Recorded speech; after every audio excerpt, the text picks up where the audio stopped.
All right, it is Wednesday, April 7th, 6:30. This Fans View Live. We got Carl, John, Lauren, Anthony, myself. What's up? Not much. How are you? Good. How's everybody? Has spring finally hit Delaware County, or Pennsylvania, should I say, since we have multiple states or multiple areas there? Yes. 75 in my location. Can't beat that. Yeah, it's a beautiful thing today. All right. It is. It's hotter there. It's only 73 here. Wow. See? So. It's all cracked up today. Oh, another week and another version of Sue in the corner. We'll just call her our sideline reporter. I'm Jim Salisbury. Just like Lucy Salisbury. Just like him. Oh, my God. Probably to do a better job than him. All right, John. All right. I ordered the muzzle on Amazon. It didn't come in. You didn't do the Amazon Prime? You didn't do overnight shipping? They didn't guarantee it. I did get my ink though overnight. Oh, What are you going to do? all right, John. What do we got for who wore it best this week? All right. Number 58. Last week, we recapped that. Trent Cole was the winner, beating out Jack Lambert and Ike Reese. So congratulations to Trent Cole. Well-deserved there for that one. Tonight, we're going to have a special matchup. We have two numbers we're going to go out with this week. Since we're having so much fun with this, we're going to double it up here. So for number 59, we have for the Phillies that Mike Zagorski played from 2007, parts of 2007, and then 2010 and 2011. Played 37 games. He had a 1-0 record with the 6.82 ERA with 36 strikeouts. For the Eagles, we have Seth Joyner. Played from 86 to 93, a 3-time Pro Bowler, a 2-time first team All-Pro, a member of the 75th anniversary Eagles team, an Eagles Hall of Famer. He had 52 sacks, 24 interceptions, and 5 touchdowns. For the Flyers, we have Mark Friedman. He's played 3 years with the Flyers. If you can't remember all 3 years, he had a total of 11 games. 138 minutes total ice time in those 3 years. And he had one assist throughout that time with a -3 overall, plus-minus. Dominant player. There you Yes, go. he was. He had 14 hits, too, in that time frame. So that's pretty good. He was a hitter. We could have used him right now. He played baseball, too? Yeah. For the outsider, we have Jack Ham. A 4-time Super Bowl champion with the Steelers, a 8-time Pro Bowler, 6-time first team All-Pro, Defensive Player of the Year in 75, member of the 75th and 100th anniversary NFL team, a defensive all-decade team of the 70s, and a Hall of Famer in 1988. So, Mario, who we have? I'm going to go with Seth Joyner. There you go. So when we switched it, you switched it from Zagorski or from Todd Jones to Zagorski, and you just blew everything there. So I'm just going to go with Seth Joyner. But you were really going to take Jones? He just needed an in. I needed a reason. So. Lauren. Yes, Seth Joyner. He's a scary looking guy, but I'll go with him. He looks very angry. Yeah, he always looks like he's permanently angry. Mm-hmm. Wonder why that is. Wonder why that is. I don't know. I just think that's his face. Seems like he wants to beat someone up. Yeah. He always, I don't know, he always looks like he's about to kill someone. Intimidation, maybe? But it's, you're just providing some commentary on NBC Sports Philadelphia after an Eagles game. Oh, okay. It's not that serious, but but yes, I'll go Seth. All right. Anthony. I'll do the same. I'll do this. Right. Carl. Man, On around. I hate to like be the same, but Well, you got a couple of guys that were in your store. So it might be a little tougher decision here for you. yeah, I think three people Really showed gonna up. vote for Mike Zagurski, are you? I think three people showed up for him. Oh, Were they related to him? Probably, probably. Yeah, I got to go Seth Joyner. Angry There you go. Seth Joyner. Angry Seth. I don't know that he's angry, but I'm going Seth Joyner as well. Okay. He All right. was a big guy in that Buddy Ryan era of football, the gangrene defense, and it was fun times with him back there in roaming the middle of the field there for us. We could use a guy like him right now on the Eagles team. Let's put it that way. It's really bad. That's for sure. I wasn't sure if you saw this, John. I did. No, that Wrap it up. was Moving it on to 60. no. That wasn't that. That was unanimous. Oh, unanimous. Yeah. Oh, okay. Yeah. We all went 59. Yes, we did. we didn't have much of a choice. I think it's going to be like that for At least we had the number right. Oops. Did I say that out loud? Yes, you did. Okay. That's okay. All right, Concrete Charlie, what do you got? All right. So number 60, we have a little bit shorter list here this week. We got for the Phillies, we got Alex Johnson, a left fielder with the 64 Phillies team. He batted .288. He had 78 home runs in his career, 525 RBIs. He was an All-Star in 1970, and he was also an American League Batting League champion in 1970 as well. And for the Eagles, we have concrete Chuck Bednarik, two-time NFL champion, 49 and 60, eight-time Pro Bowler, a 10-time first-team All-Pro, a member of the 50th, 75th, and 100th NFL team. Remember, the first one we've had so far that's been that long of all teams for the decades.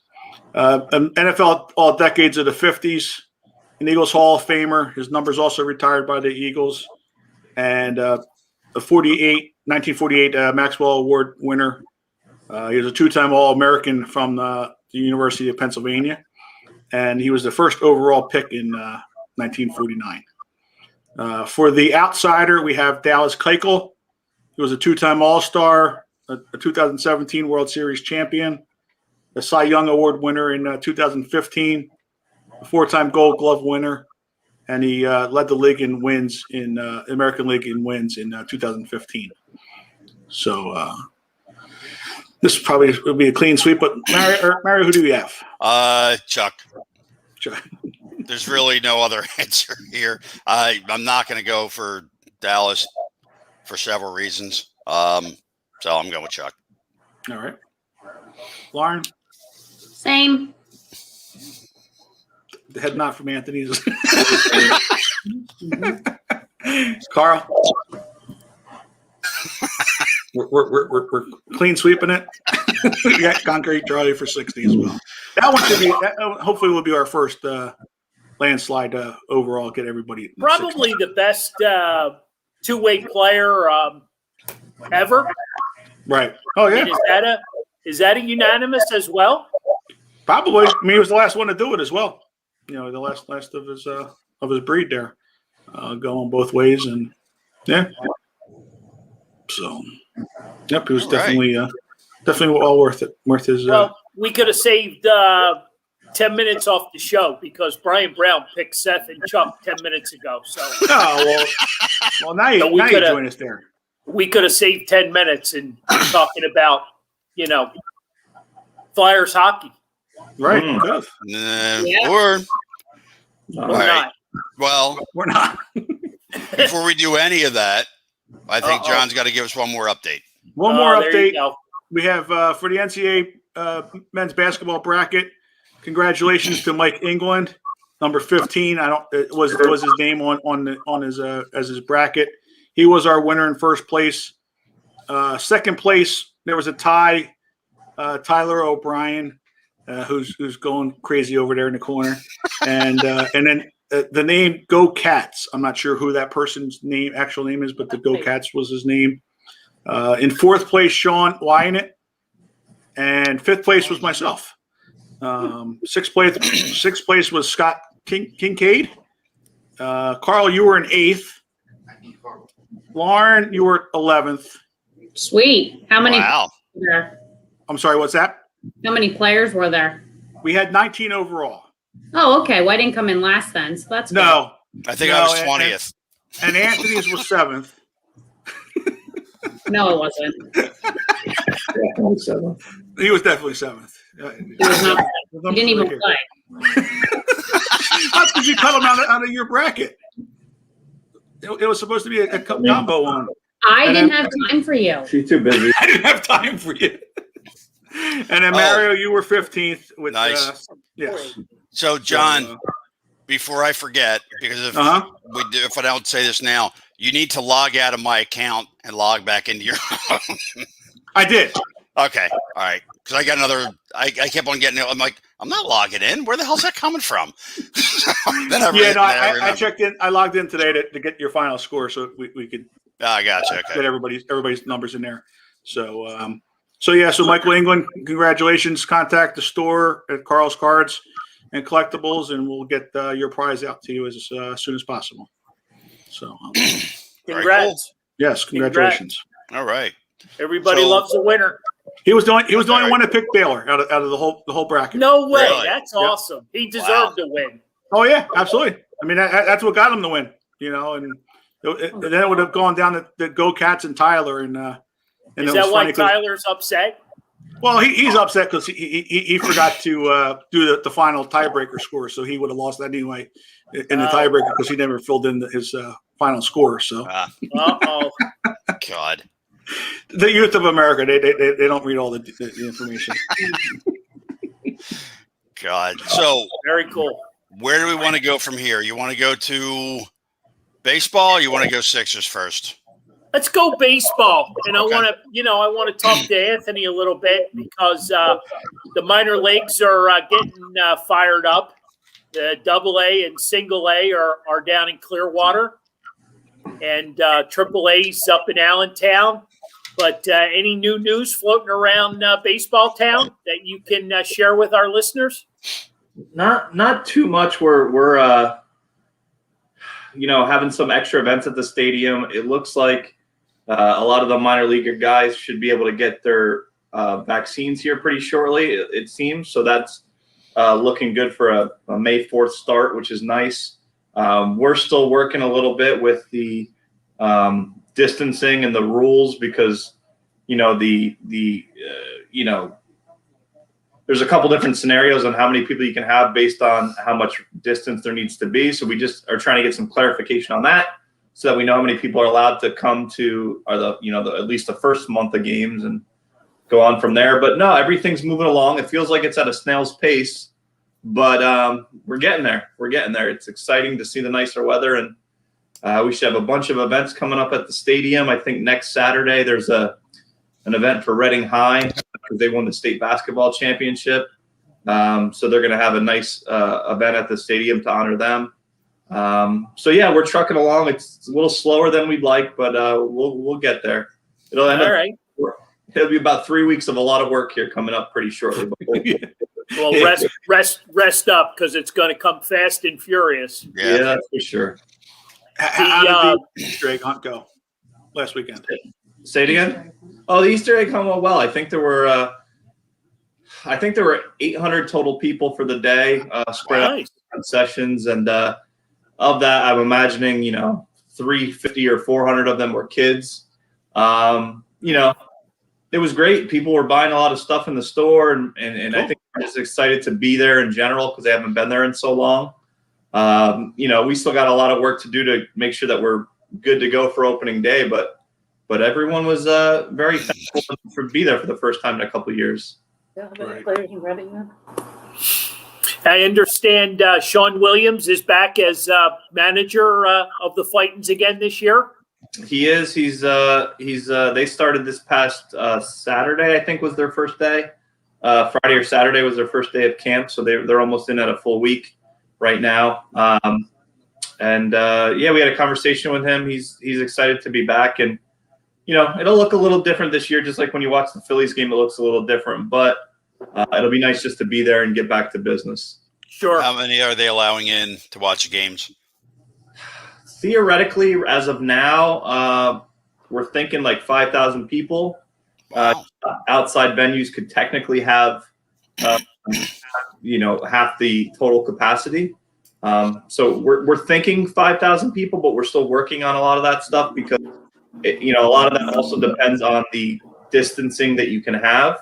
Right. We're just looking to get a little bit more clarification from, state representatives just before we kind of go out in full force. That's good. Okay. How's the advertising going? Are you able to get anything done there? Anything you can share with us? Yeah, I mean, it's been going well. If anyone wants to meet with you right now, they usually want to do something. If they're interested in getting together with you, that usually means that they're interested in advertising. There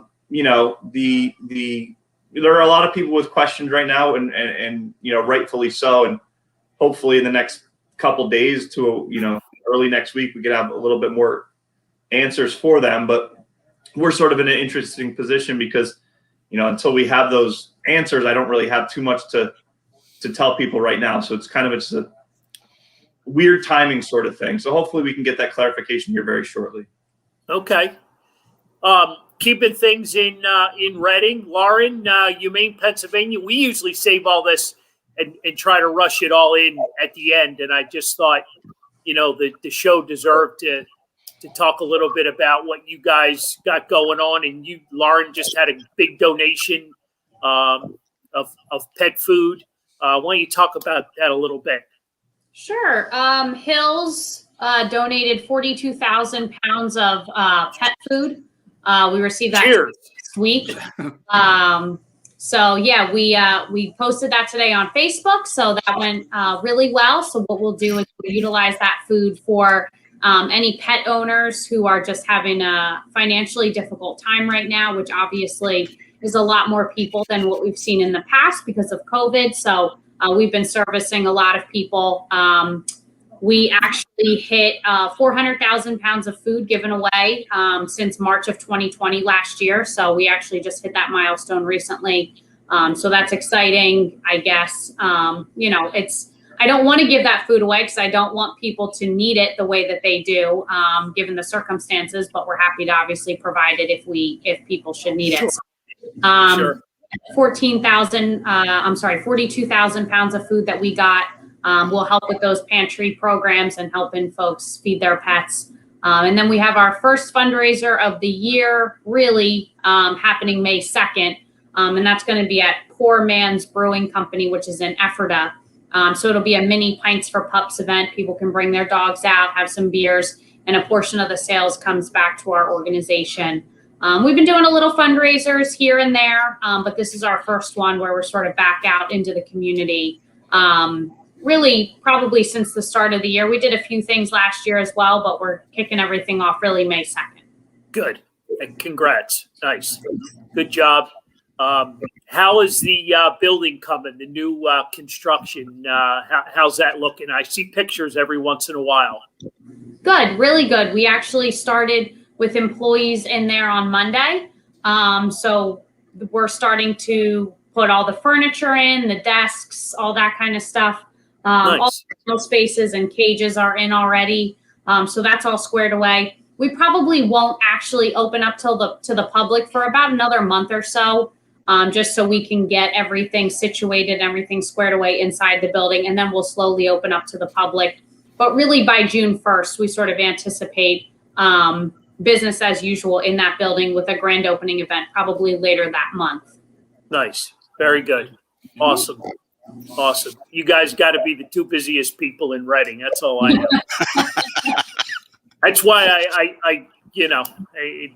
like hearing it, and I like sharing it because I just think, what you guys do out in the community. And I know Anthony, he downplays everything, he doesn't, he don't want to take credit for nothing, but, he's out there, just whatever he can do in the community.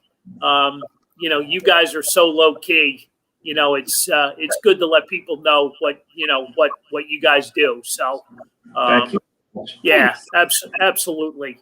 I know Reading baseball means a lot to me, because I really like baseball in general. It's a fun event to get out to, and we do. Hopefully, we're still sponsoring a couple of games this year, so we'll be able to have some fun out there. Sure. And hopefully maybe get out there on remote like we did in the past. Right. And maybe do a live show and have a beer with somebody. So Sure. For sure. I know in the past we've had a couple of contacts with players and we've got to develop some new ones. So I'm really looking forward to getting out to Baseball Town because we enjoy it, and I know a lot of our listeners, our customers. It's a great time. So I know you guys we'll put it all together, and Lauren, you guys have pet nights out there with Humane Pennsylvania, couple 2-3 times a year. So you guys, you guys all do a great job. So keep up the good work, and we're gonna put 2020 behind us totally. Yes. And be moving forward. So, in moving forward, Mario, Phillies, I mean, you want to go there? They seem to be as hot as the 76ers. So They are. They're up 7-1 in the bottom of the 6th. They got 2-1, 1 out, and Harper's up. So now you're doing a little play-by-play. I think they could use a new voice. Yeah, Hoskins just got rung up on a bad call. Check swing. Oh, Third. you know what, John? Of course, it was a bad call. I saw it. It looked like he went. Oh, come on. You're down So, in Florida. You can't see it. Brian Brown is asking about. Yes. He has seen that we were down at the game on Sunday, and he was, curious how it was run and how everything was laid out. And my personal opinion, I thought the Phillies did a great job. Oh, yeah. They had everybody spread out, just as they, said they would. And that morning it went from, I guess, 8,800. They added 2,000, and that was the upper tier. So that was, a lot of fun. You could tell Philly fans are excited to get back into the park. The pandemic crew was loud and, they were crazy, which is really cool to see. But I thought the Phillies did a great job. I really did. Oh, yeah, no, it was definitely clean. As soon as you get up off a table, somebody's there to clean it off with clean the tables off there in the boardwalk alley out there and by Bull's Barbecue. And it was definitely a good time. Even Jen was there, and she was impressed, and she's as nervous as anybody. So if she was impressed by it, then it's got to be good. She didn't have her hazmat suit on. Yeah, she was able to take her hazmat suit off. Halfway through the game, it was pretty good. She was able to relax. Staying in Citizens Bank, John and I got the opportunity to meet Stephanie Brogdon and her husband Mike Brogdon, parents Connor Brogdon. So very cool, great down to earth people. Just really fun to talk to for probably a half hour or so. Oh, yeah. They've been at every game, and Joe has obliged and pitched Connor in most of the games, so right. they got to be pretty excited about that. My neck's still hurting a little bit from looking up at Mike. Talking to him. Yeah, he's a big boy. Now you know where Connor gets his height from, right? But Connor was out at Reading for a little bit. He pitched out there in Baseball Town. Any stories, Anthony, you can share about Connor or anything? Not any specific stories. He was he was one of those guys that was really nice, and he would always volunteer his time to, if it was an autograph session for kids or a camp in the daytime. I didn't get to know him too much, but no one had ever said a bad word about him. He was always he was always super nice. So it's good to see guys like that actually make it. Guys that actually deserve to make it. Yep. Yeah. He kind of flew through the system a little bit because he moved quickly to Bye, to Mario. he kind of got moved from he got moved up from Clearwater to Red in there halfway through the season, and then kind of got moved on again up to Scranton. So he kind of moved through the system. They needed him up there. So well, yeah, he was in the right place at the right time, and he took advantage of the situation, right? Right. You know exactly. what I mean? He had, a lot of guys were given that opportunity. You know what I mean? And he made the most of it. Exactly. We've been hearing different stories. Jim Salisbury did a great piece on him about working with one of his former teammates on on a change-up pitch. Adding another pitch to his repertoire. So he was, that did him well. That really did. And I think Joe has the confidence in him. Would you say? Oh, absolutely. Yeah. Yeah. Having the confidence. I mean, you threw him in the 10th inning of the first game of the season, and and he's back out there again today for 2 innings when Noel was pulled out in the 4th there to get the job done. And like you said, help his parents see him on their last day before they get live. They can see 2 innings of him.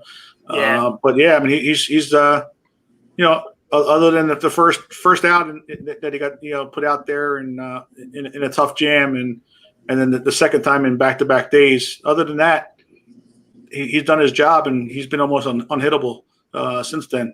You got to give him credit. Bounce going down to the minor leagues, coming back up, and getting his head on straight and getting that attitude. And he's going to be here for a long time, I believe. He's got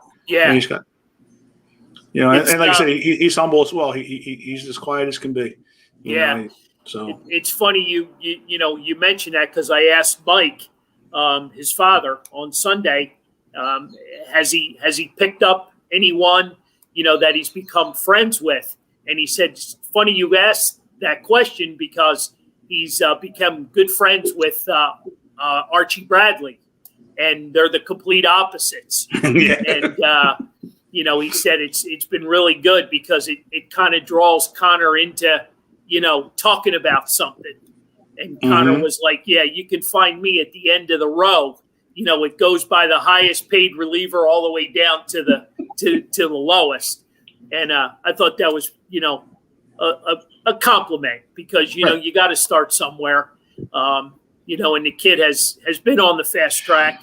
And like you said, it's, it's the big show now. It's not, this isn't bouncing back and forth, between, I heard today on the radio he lived in Conshohocken, because he was between Allentown and Philadelphia. So that was the halfway point. So I thought that was pretty interesting. Because people in Philly are trying to get to know the kid a little bit because they're hearing about him a lot.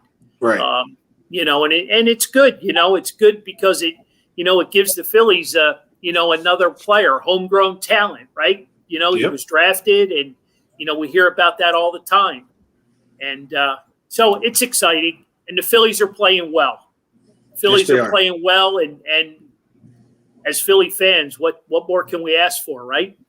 Exactly. No, absolutely. They're taking care of business. You got a chance here to win 5 out of the first 6 games of the season. Now you're up 8-1 now. So, that's what you got to expect. Come in and do your business against, especially within the division here, to get these first 5 out of 6 games against the 2 along with yourself as the top 3 teams in the division in Washington. I mean, you can't ask for anything more. Give us a good lead in the division to fall back on when we do have a little bit of tough times throughout the year. So I'd like to throw a question out there. You guys can address it, answer it, but maybe to some of the listeners that are on with us tonight. I know it's only 5 games, 6 games tonight. Any surprises? Are we surprised with anything? They've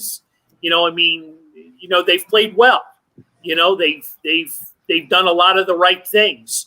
You know, can we look forward to this all year? I believe so. I believe so. I mean, it's just a matter of, we've done this, and the offense really, other than today, hasn't really come to play yet. Right.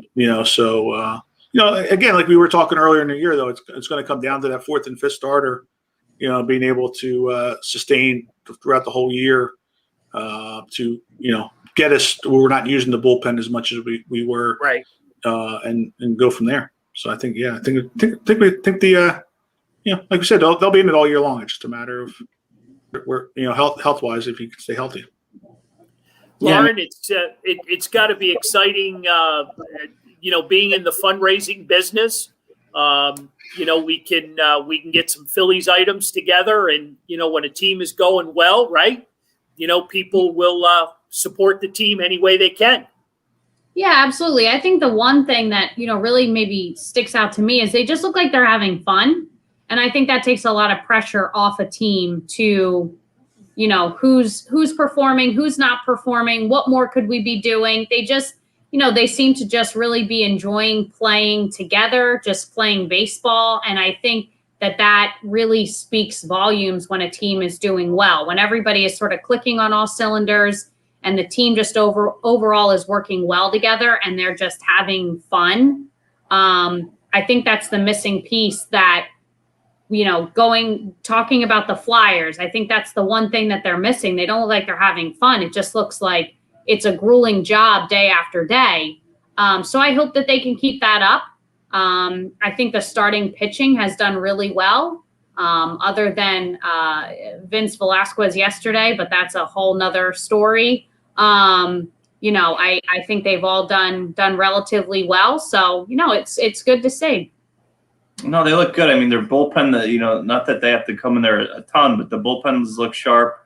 They're getting hits all over the place, not just home runs. Yeah, JT had a big home run, but a lot of the guys are getting big hits. Bohm this weekend I think it was this weekend, I can't remember now, but had a nice hit up the middle. A lot of times these teams now are pressured to get home runs all the time, and I'm sure the Phillies have that too. But a lot of these wins that they've had hits, doubles, singles, getting people on base, things that used to be valued that don't seem to be as valued anymore. And maybe having Joe as a manager like that, maybe just lets them relax a little bit. So if you're a guy that can just get on base and get a hit, that's good to me, because someone else could get a home run. So everything's been clicking so far. Of course, you had one loss, you got to get a loss every now and then. But if they keep playing like this, they'll be good. Now, obviously, there'll be ups and downs over the course of the year, but there's no reason that they can't stick in there, all year round with the team that they have right now. Yeah, for sure. It's just all around a lot of fun. It gets the city excited. They're not going to have any problem selling tickets and getting fans back in the stands. That's for sure.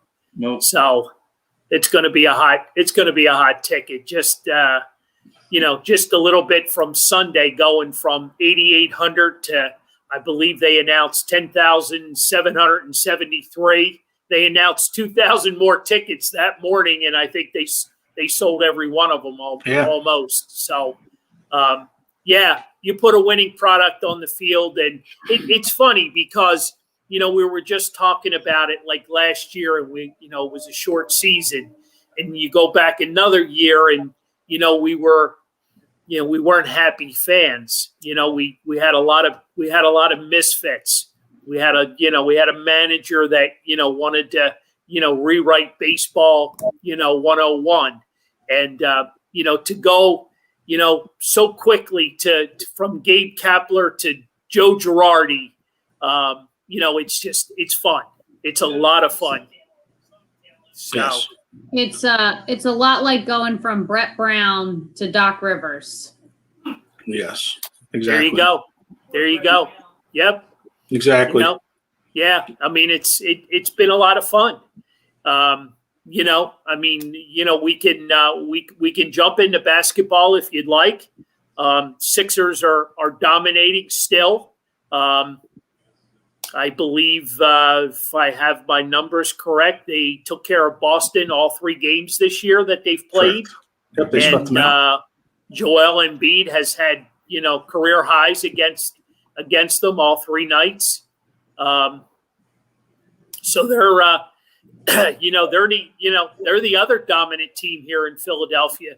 Anthony, I know you're a big basketball guy. You wanna jump in with some basketball talk?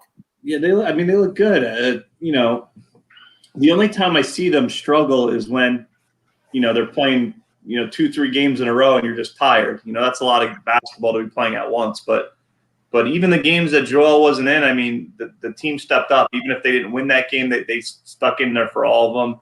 I mean, they just look like a really, really solid team right now that could make a big run. Now, the couple of losses that they had in that past road trip on the West Coast were, 2 of the best teams in the league.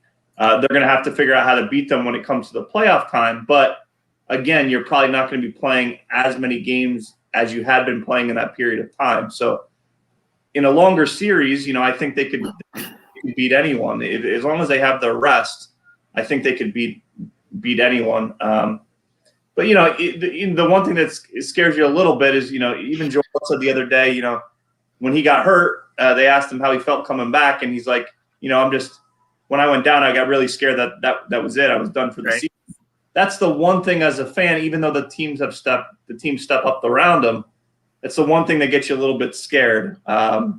Because in the playoffs, I mean, they know he's the best. They are going to swat the heck out of him. Right. So that's the only thing. Yeah, I mean, you're not going anywhere without him. Yeah. No, you're right. So, and it's nice to see some other guys step up.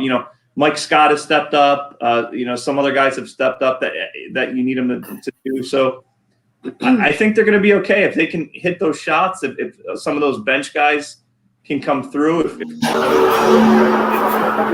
bring in a guy like Korkmaz or one of these guys, and they can make those shots, and you don't have to have the ball to the same guy.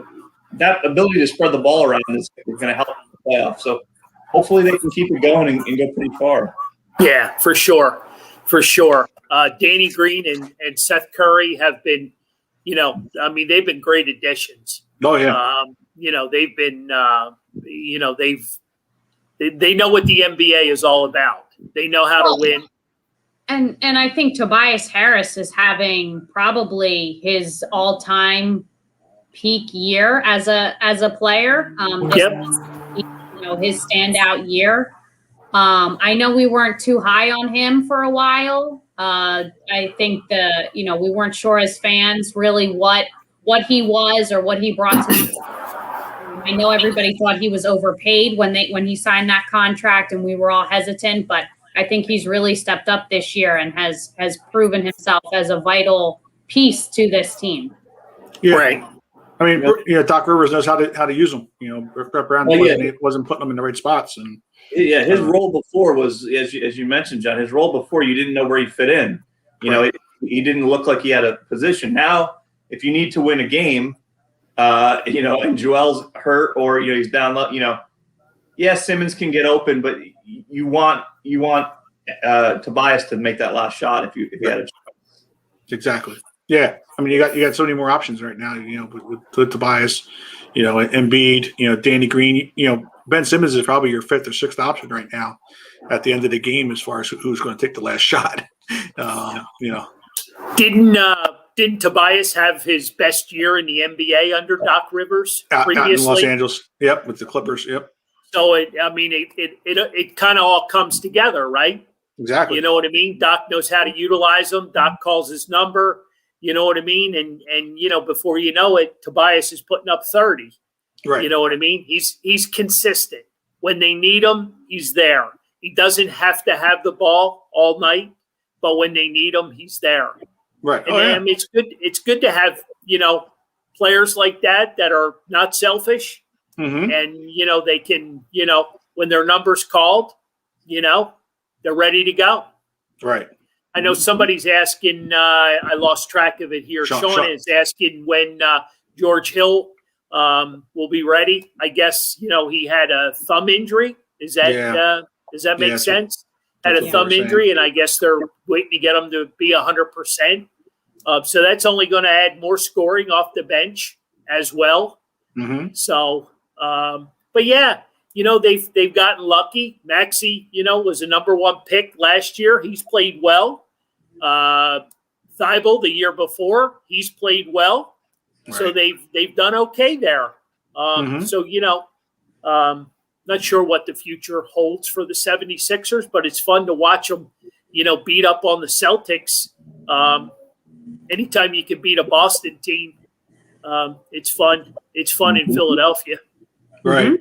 And then what's it 3 games from now when they got the Nets back at home, as a test. I mean, Harden's out for I think 10 days or 10 games Right. or so. So, we'll see how the Nets survive without Harden. Like the Sixers had to survive without Embiid there for a while, and see how we can hopefully maybe expand that lead in the East here. And Yep. that'll be good to go, especially going head to head. Get that another win against them would be nice to see, because that would be 2 games that we beat them already this year if we beat them again. So. Yeah. I think the East. Nothing. You can't say everything's easy, but I think they should have a good chance of getting out of the East this year. Barring any kind of injuries or that kind of stuff, and the West is going to be who's playing the best at that time. We take our chances and go from there. But Yeah, for sure. it's- So we'll give a little quick update. Mario dropped off. He had to jump into surgery at Sarasota Hospital. So he just heard he's coming back. Oh, he's back. Sorry, surgery's done. You get the patient stone back up. No, I let somebody else do that. I just cut him All open. right. He just does the dirty work and then lets everybody else clean up. I was just updating everybody, and there you are. You magically appeared. So, yeah. Sorry, There I you got go. paged for work, so I'm on call That's this all week. right. It's all good. It's all good. Everything good in Sarasota Hospital? So far, I'm still working there, so I'm not exactly sure how good it is, but I'm enjoying life. I'll tell you that much. There you go. There you go. Well, so are we in 75 degrees and Gotta go. There you go. I'll be back. See, the patient's on life support. Double stitch or triple stitch the opening. I hope that was a dummy experiment that they're working on. I'm just having fun. Sorry. Just having fun at Mario's expense. But yeah, so getting So talk back about to lifelines. Let's talk Yeah. about lifelines. Talking about being on life support. We'll move on to the Flyers then. For How's those-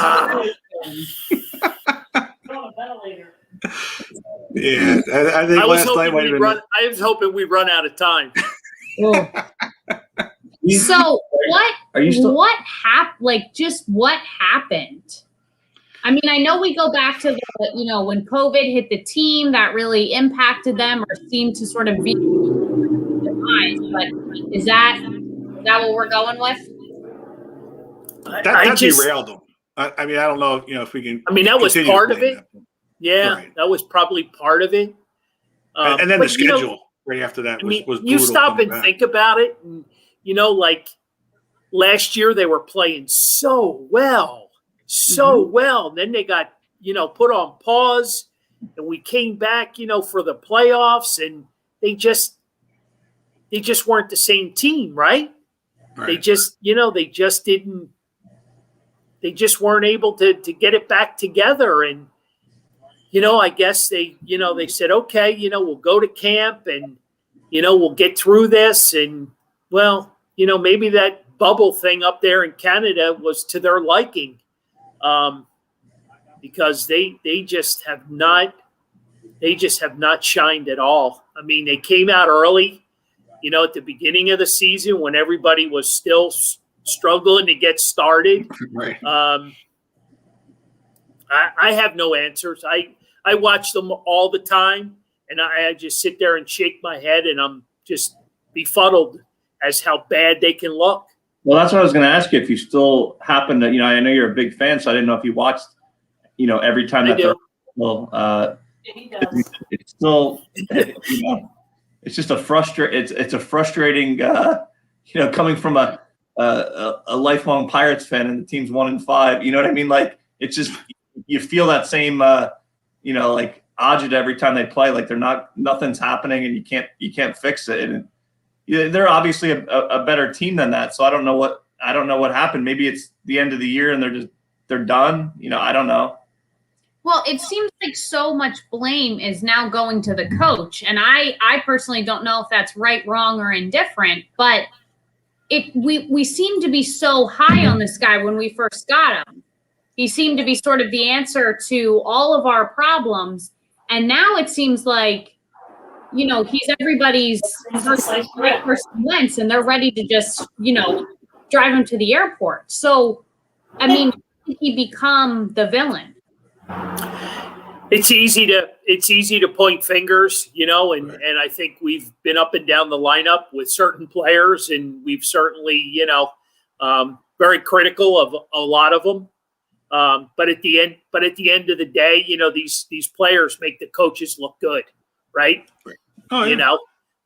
It comes down to being in the right place, and they don't seem to be in the right place.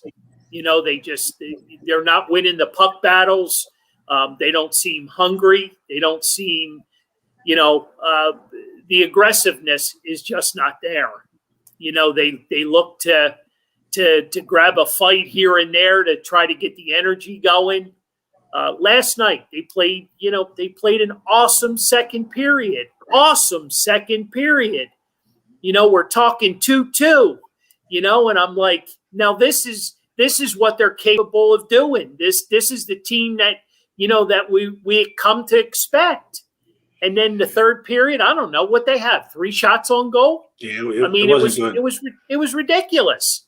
I mean, it was just like somebody said, okay, you don't want to play this period. And they certainly didn't. No. It was horrible. And Did I just don't anything by the trade deadline. There's rumors, that the Flyers are involved in a lot of talks, and I know they would try to love to try to move some players to create some cap space, because that's what they did with Shane Gostisbehere. They waived him, hoping that somebody would bite so that they could pick up that $4.5 million contract that would free up. And behoove me, I'm still trying to figure out what they did, loosened up $1 million in cap space by doing what they did. There's some kind of loophole or some kind of rule where they were able to loosen up $1 million because of what they did. Now, Ghost was back last night, and I thought Ghost played well. Right. He had a goal. He was involved. He just. I don't know that he's the problem. I really don't. I can't single out any one player anymore. I think they've all had enough opportunities. Young player, veteran player, and they've just fallen flat. I know the defense is getting, a lot of blame, for playing very loose, and just giving up so much ice that both their goalies, actually all 3 of them, you can now throw Alex Lyon into the mix. None of them have an opportunity to make a save because these guys are down their throats on a breakaway before they even know what hit them. Even on shorthanded, they're coming down. Breaking. It's been crazy. I don't know. I mean, I know we've talked about the captain, we've talked about the assistant captains, we've talked about the coach's favorite prodigal son in Kevin Hayes. I don't know. I don't know where the blame lies. I don't know how you fix it. Other than you got a lot of overpaid players right now that just are underperforming. Right. I mean, and they, like you said, they show it for 20 minutes. They'll look totally flat. come back out for 20 minutes. It's like, where does this team come from? And then Yeah. they go, go right back. And it's just like, they could box that 20 minutes and play a full 60 minutes with that. They would be a good team, but it's just not It's happening right now. It's sad because you have, two other teams that people are really, really excited about right now. Right. Yep. And, we didn't know this necessarily that the Phillies were going to be off to such a hot start. We thought it'd be a tough division. You didn't expect people to be so super excited like they are now because the team's doing well. I thought, if you reverse time, I thought the Flyers and the Sixers were going to be the two teams that people were really excited about. Now it's great that the Phillies are in this and the Sixers are still hanging in there, but it seems like with baseball starting, people have just totally mentally at least given up on the Flyers, and said, all right, we'll figure it out for next year, even though there's time to play. Yeah, there's 18 games left. I think it is. I think that's what Yeah, but I mean, it feels like unless you're like a diehard hockey fan that's going to watch no matter what, the casual fan, like the other day when there was 3 games on, you're skipping right by the Flyers game and you're going to something else.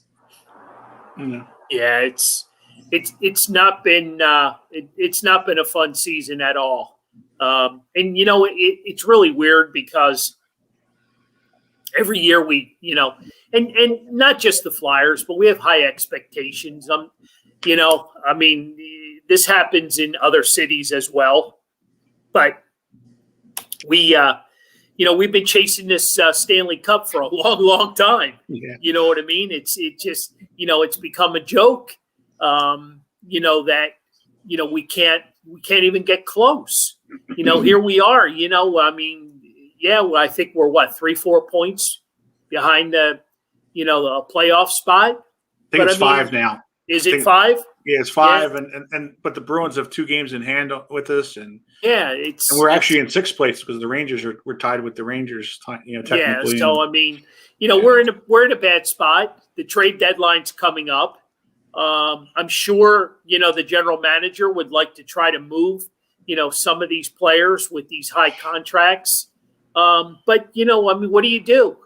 How do you sell tickets next year, right, Anthony? You get rid of the product and you still want to sell, sell tickets. I mean, it's going to be hard. I mean, coming into the year,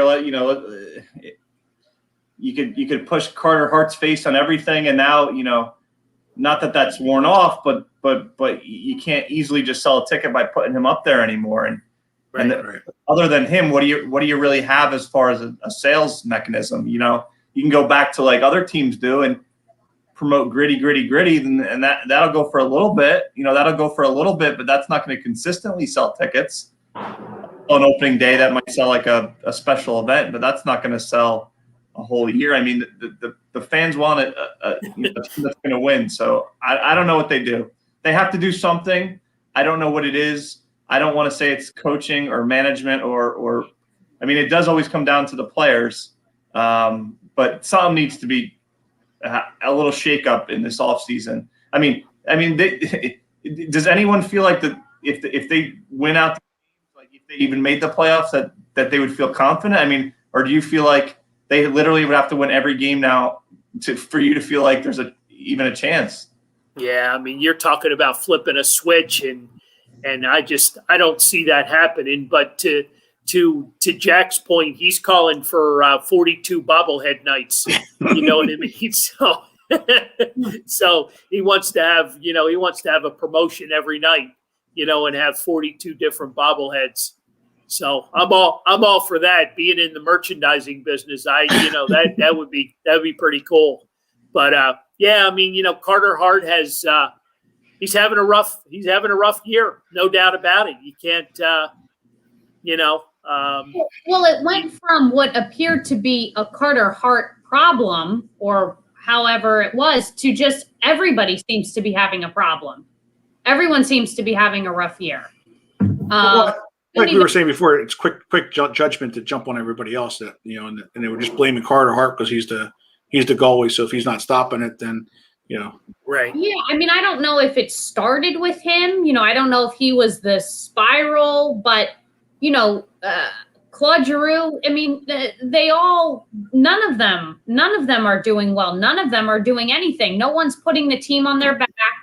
nobody's making anything happen. They're all having a rough year. And I really think that it's time for just like a full on just shake up from, every position, every player. I don't think anybody should be safe. I think they all should be tradable. I think they all should be movable pieces. There's no one on that team that I absolutely have to have.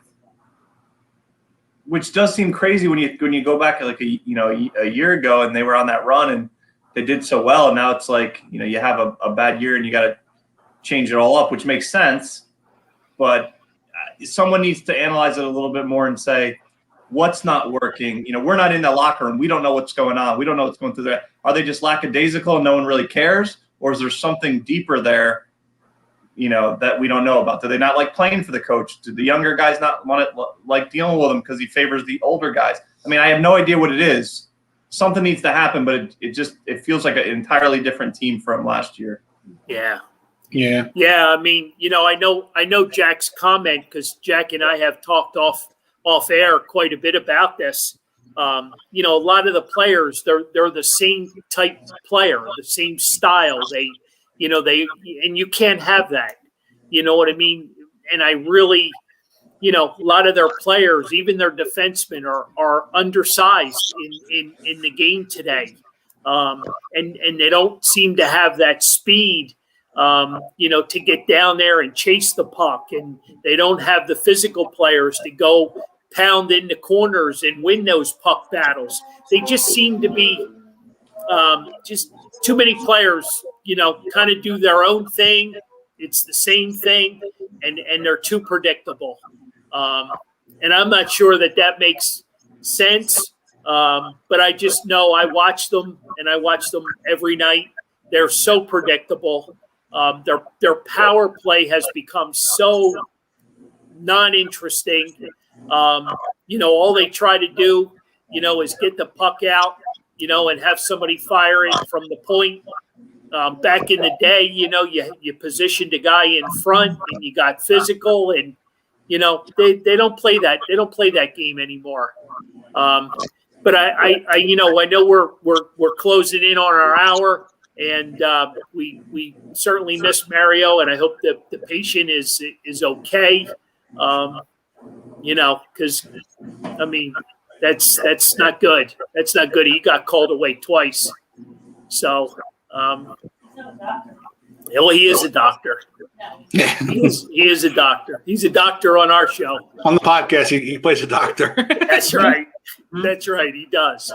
But closing comments. We can go around the horn. I know we didn't talk much Eagles talk, and I can start it with the 12th pick in the draft. The Philadelphia Eagles select who? How about they move up to the 4th pick? Oh, I see where you're going. With all that capital they got now with the 4 number 1 picks. I see where you're going. I see a potential trade up at draft day. Wow. The Atlanta Falcons are ready to move on from the 4th pick. Wow. Boy, that would make Howie king of the city real quick, huh? Could be, depending on who he picks. Interesting. Yeah, I mean it's there's talks if one of those quarterbacks drop, maybe you never know. Interesting. I also find it very interesting that our number 2 changed to number 1. Yeah. So I'm not. He hasn't played a 5th game, and I'm already unhappy with him because I invested heavily in number 2. Right. So I'm not happy. I would agree with what I've heard, where that is definitely a statement move there to go from 2 to 1. I feel like he's making some type of very public statement that he is now the number 1 on the team. No, he better back it up because he didn't show it last year. Carson did. I forgot. I'm not saying that he did. I'm just saying he didn't show much to say that he's the number 1 quarterback. I just think that the number change all of a sudden, He never wore number 1 before. It's not like it was a college number. No, that was his college number. Oh, it was his college number. Yeah. Well, why? Yeah, he was number. Have it? Did somebody else have it when he came? Yeah, the punter, Cam Johnson. Oh, and we got rid of him Well, he left. and back up. Okay. He left. Oh, So now we don't have a punter either. maybe Right. that disproves my theory. We had the best punter in the NFL, and now we don't have any punter. Right. Well, we got a backup with his number though. Quarterback. Anyway, But no, I agree with you though, Lauren. He does have that using that as a statement. That he is the number one. Yeah, it seems interesting that that's where you would go. It just seems to be making some kind of statement. Oh yeah. No, I mean, like I said, and hopefully, we're all Eagles fans. Hopefully, he does, become that number one that we're hoping that he could be. But they got to do a lot more around him to make him that number one as well. Because, like I said, he didn't do much last year as a passer to say that he is that number one that we can go looking forward to for years to come. Number 2 is now number 1, and we're going to close this out. And number 11 is number 2. What's that? And number 11 is number 2. Yeah, right. I give up. I give up. I guess Mario's not coming back to close out the show after all. No, he's not. Doesn't look like it. Anthony, what do you got for us? Any closing comments? Not too much. I'm excited to get back to normal here pretty soon, and excited for all the sports on at once. To be able to watch basketball, baseball, and a little bit of hockey at once is exciting. Right before I get back to my busy time, so I've been excited to watch some of that. Real quick, Pittsburgh Pirates. It was really exciting to see Charlie Hayes in the stadium and Cabrera hit a home run opening day. Mm-hmm. Pretty exciting. That's about the only game I got to see, or even a piece of this year. Apparently I've missed nothing since.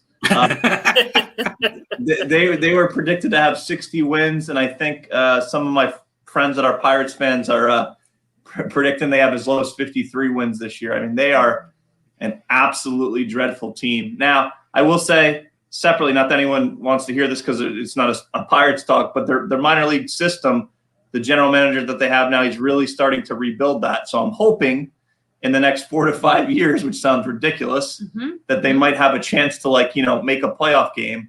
But it's going to be a really rough 2021, 2022, potentially 2023 right now. He is the only shining star.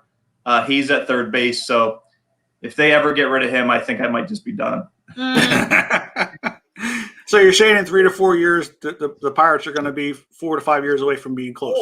Yeah, I mean, if you're the Pirates, it stinks. You have no payroll, so you have to do no choice but to put in these, but you have to hope that those minor league guys hits. And right. I know from watching the Phillies, not every guy hits that you think's going to hit. So, next year the payroll will be almost nil once Polanco's gone, and hopefully they can turn it around.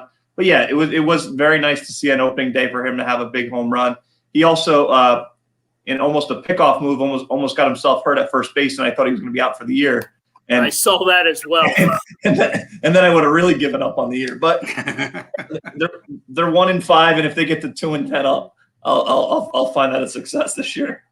Well, as the old baseball adage goes, you win 50 games and you lose 50 games. It's what you do in the 62 in between. So at least you should, like you said, you should be able to get your 50 wins. So you'll have 50 happy days. If they don't have 50 wins, then it might go down as the all-time worst baseball team of all time.